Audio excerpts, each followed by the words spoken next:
noloshan adduunyadu waa maalin iyo habeen nolosha qabrigu waa habeen nolosha qiyaamuhuna waa maalin kaliya nolosha adduunyadu وجعلنا الليل والنهار آيتين وآية لهم الليل نسلخ منه النهار بإلهين آية الليل آية النهار نرشن الدنيا أن كنا لهي ومالين يا هبين مالين تينا واد فوفيسا هبين كينا واد نسنيسا واد سيحانيسا قبرك هدي لقلنا وهل هبين ويان صبيحتها يوم المحشر وبرق يقولنا ومالك قيامها ويان يوم يدعو الداعي إلى شيء نكر خش عن أبصارهم يخرجون من الأجداث كأنهم جراد منتشر مهطعين إلى الداعي يقول الكافرون هذا يوم عسر نعم الدنيا انت اللي جوغو واحد جوغي سوا مالين يا هبين قبرك هدي لغو ديغنا وهبين كليا هبين كاسو النبي نوشي يقول قبرك والله مدويان أما وروضة من رياض الجنة إما حفرة من حفر النار مؤمنكينا beerbeeraha jannada kamida looga dhigaya gaalkiina waxa looga dhigaya godgododka naarta kamida looga dhigaya dina uu hurda oo 70 sano adduunyada uu soo daalay ayaa la leeyahay halka ha ku daalo ha ku nasto min aadam alayhi salaam laga bilaabo ila joogadeena wixii adduunyada bini aadam soo maray caalamul barzakh bay ku jiraan inna way hurda way nasanaysa oo waxa qabriga dhibaato kuwa kale ku haysta ورمها hayaan way hurdaan maalinka qiyaamaha suurta la afuufo bay qabriga ka soo bixi doonaan laysa ala ahli la ilaha illa allah wahshatun fi quburihim wala hasratun fi nushurihim وكأني أنظر إليهم وهم ينفضون تراب على وجوههم ويقولون الحمد لله الذي أذهب عنا الحزن إن ربنا لغفور شكور نبي عليه الصلاة والسلام وكيلها dadka adduunka dusheeda la ilaaha illa allah ehelkayga noqda allah inaga dhigo qabriga markay galaan ku kaliyoobi maayaan maalinka qiyaamaha markay soo baxaan xasrad iyo nadaamo iyo murug galiya arki maayaan waxaad moodaa buu nabigu inaan u jeedoon arkaayo ayagoo qabuurihii ka soo baxay oo ciidda intay iska hurgufeen ay leeyihiin alxamdulilaahi alladii adhaba canna alxasan ilaaha waxaan ku mahadinaa naxdintii murugtii annaka naga qaaday rabbigay waa kii dhaafitaanka badnaa ee shakuurka ahaa weeyaan ee afcaasha wanaagsan ee addoonku la yimaado raalliga kaga noqday weeyaan dadna way soo baxayaan yowma alqiyaama maalinta sara jooga waa yoom qur-aanka yoom buu sheegay habeen ma sheegin yowma laa tamliku nafsun linafsin shay'a yowma yanduru almar'u maa qaddamat yadaah يوم لا ينفع مال ولا بنون يوم تبيض وجوه وتسود وجوه يوم الجمع يوم التغابن يوم يقوم الناس لرب العالمين يوم التغابن يوم الطامة يوم الصاخة هبين مغليسد هبين كدودون واكاسي قيامها مركو إلهي كور رمايو ومالين وين هبين مال ومالين كليا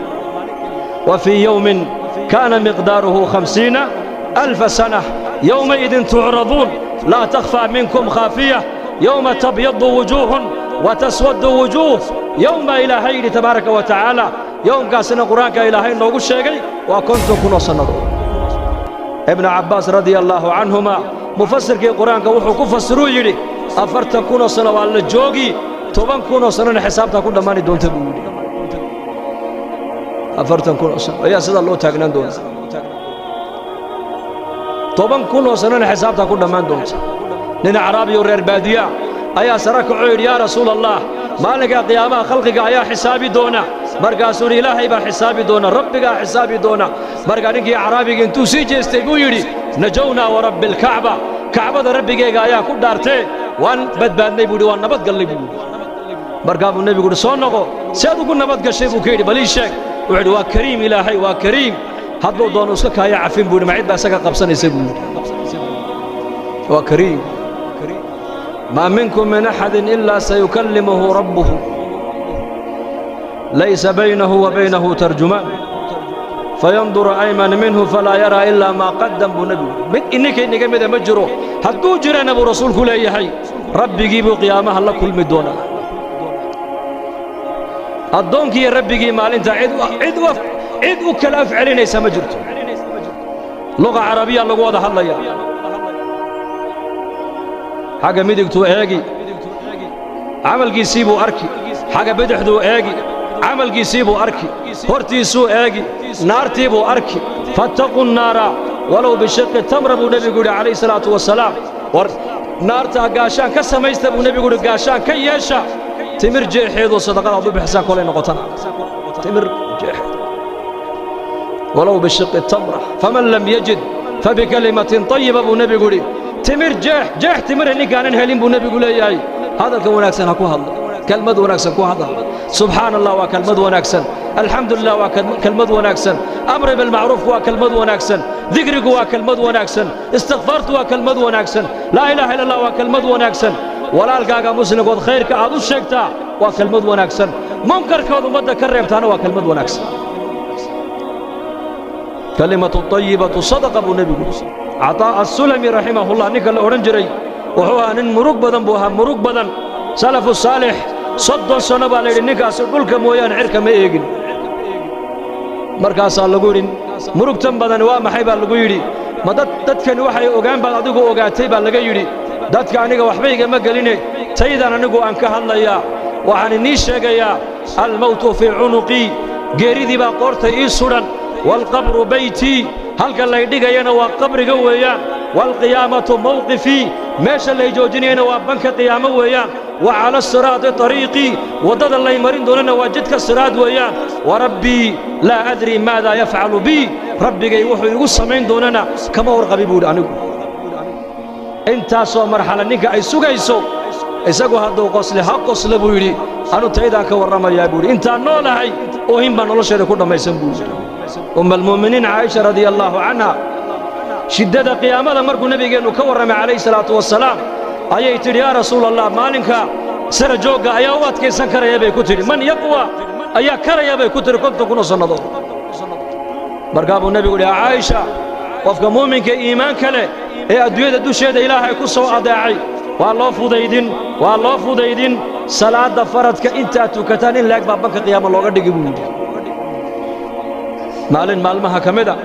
ayaa nebigeennu calayhi salaatu wasalaam magaalada madiinuu soo maray wuxuu arkay markaa saxaabada qaar ka mida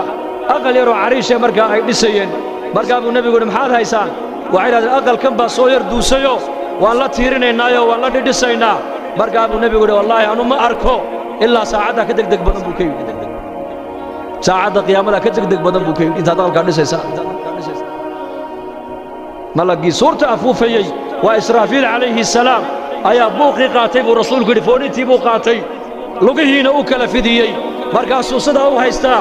idan ayuu sugayaa idan saxaabada rasuulku hadalkaa markay maqleen waxayba moodeen inay saacaddu berri ay dhacayso oo hadda suurta lagu dhifanaayo markaasay yidhahdeen yaa rasuul allah maxaan idhahnaa noo sheeg markaa buu nebigu yidhi waxaad tidhaahdaan xasbuna allahu wa nicma alwakiil dhaha wallaahi markuu aakhirada kala hadlaayo markuu jannada kala hadlaayo markuu naarta kala hadlaayo markuu qiyaamada kala hadlaayo dareenkoogu wuxuu ahaa si waxay jannadiiyo naartii hadda ay arkayaan isha ku hayaan